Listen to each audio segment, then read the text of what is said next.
It's the single most important fuel that keeps the world moving, the backbone of global transport.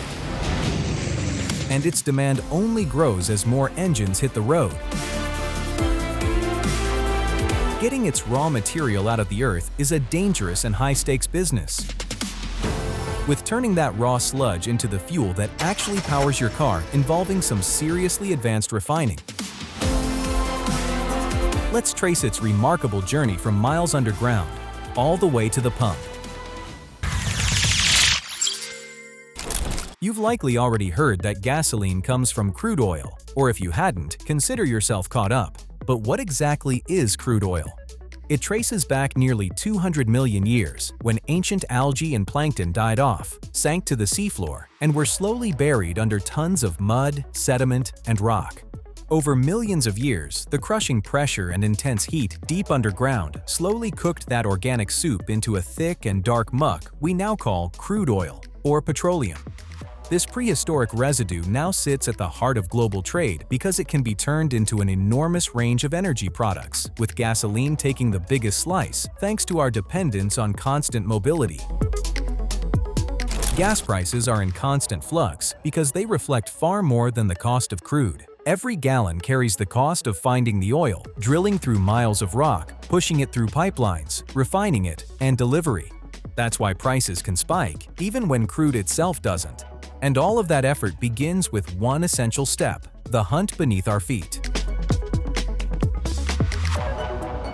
To pinpoint these hidden oil reservoirs on land, geologists use a clever trick called 3D seismic surveying to map out the underground rock without ever digging a single hole. They use these specialized vibroses, or thumper trucks, that slam the ground, sending controlled vibrations deep into the earth. And as those energy waves hit different rock strata, they bounce back up to sensors called geophones waiting along the surface. Then advanced software crunches that data into a crisp 3D digital map, showing engineers exactly where to set up the drilling site. Nowadays, most of the big and easy-to-reach oil fields have already been tapped, and one of the most prolific that's still going strong is the Permian Basin, stretching across western Texas into southeastern New Mexico. Since 1921, it's delivered around 40 billion barrels of oil, with estimates suggesting another 70 billion still recoverable. This single region alone pumps out a staggering 50% of all U.S. crude, with its more than 2,000 active wells churning out around 6 million barrels every day.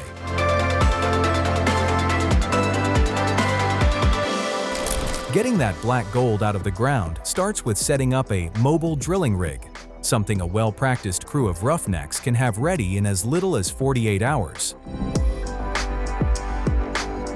The rig's most recognizable feature is the derrick, an A-shaped steel structure that can stand as tall as 21 stories. It hoists a long string of drilling pipe, tipped with a rugged diamond-studded, three-headed drill bit. Down on the deck, a diesel-powered rotary table spins the whole string at 50 revolutions per minute, slowly cutting a path down into a pilot hole marked by the surveyors. As the bit grinds deeper into the earth, the friction creates extreme heat and produces heaps of rock chips that would choke the borehole if they weren't constantly cleared out. To prevent that, the crew pumps this specially made drilling mud down the inside of the pipe. It exits through nozzles inside the bit, cools the cutting face, and flushes the crushed rock back to the surface pits, where the mud is filtered and recirculated. But since crude deposits can be buried as deep as 2 miles, the drill string needs constant extending. So every 30 feet, the roughnecks attach a new section, building the string deeper one joint at a time. Then, to prevent the wellbore from collapsing, they lower in these steel casings and pump cement down through the center, which forces the cement up along the outsides to lock the casings in place. Once it hardens, it creates a protective barrier, helping keep nearby aquifers and the local ecosystem safe from contamination. It's a grueling and relentless grind, with the rig running 24 hours, 7 days a week, pushing through freezing cold, blistering heat, and pounding rain. Eventually, the drill will finally strike oil, and that's when things get exciting.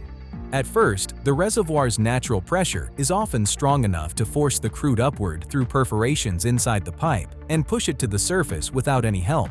But that pressure will eventually fade, and when it does, they install this familiar-looking piece of hardware, the pump jack.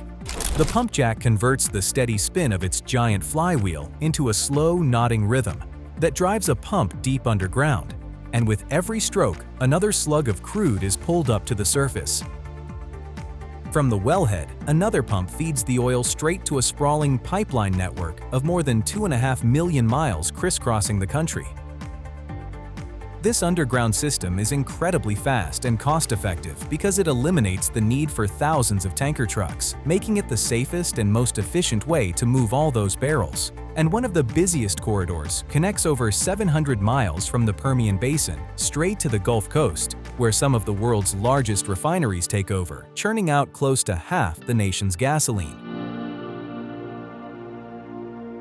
At first glance, this chaotic forest of giant tanks, soaring towers, and tangled pipelines twisting in every direction is in fact the structured layout of an oil refinery.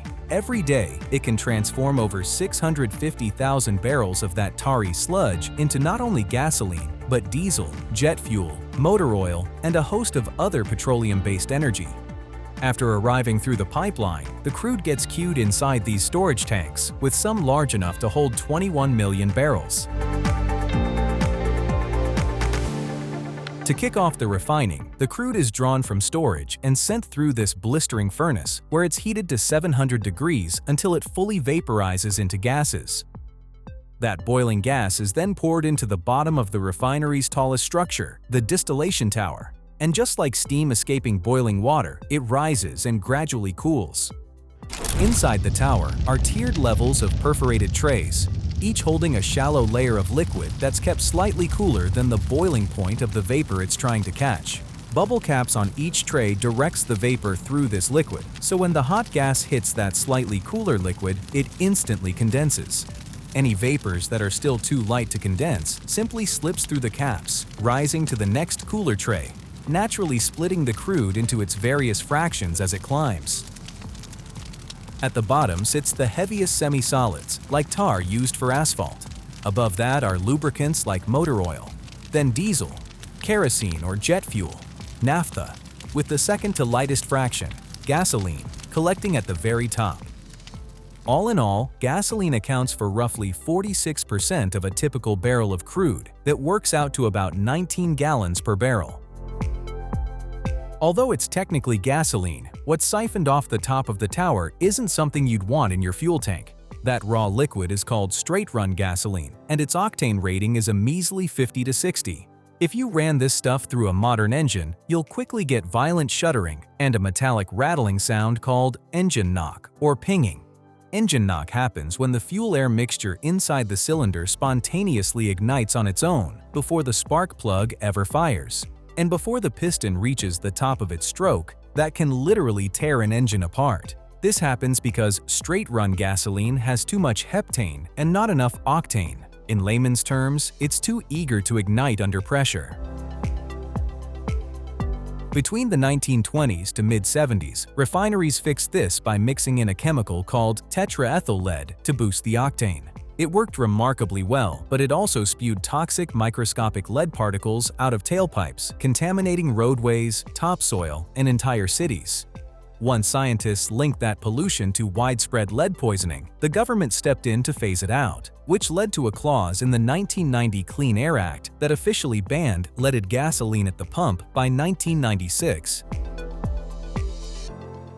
Today, refineries don't rely on toxic lead anymore. They boost octane by tweaking the fuel's chemistry.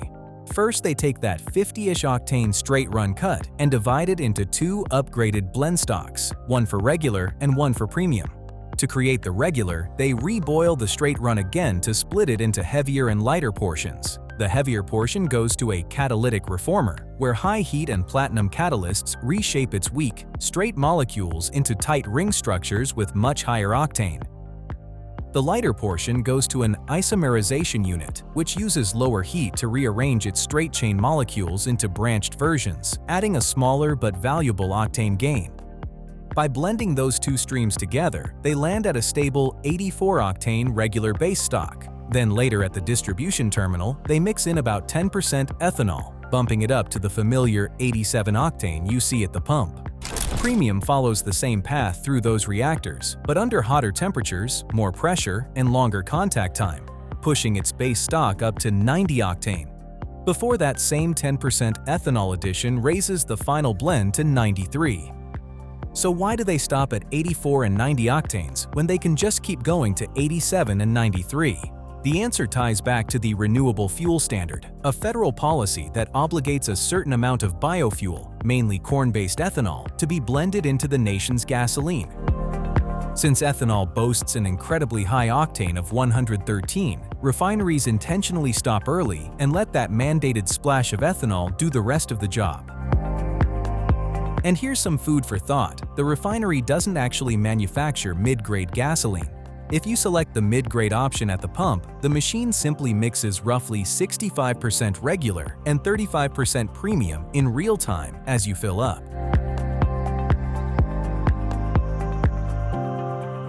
With the fuel now upgraded to the right octane for sale, it leaves the refinery through more buried pipelines to a regional fuel terminal just a few miles away. Here it sits in these giant cylinders that can hold around 50,000 gallons each, until trucks arrive to pick it up.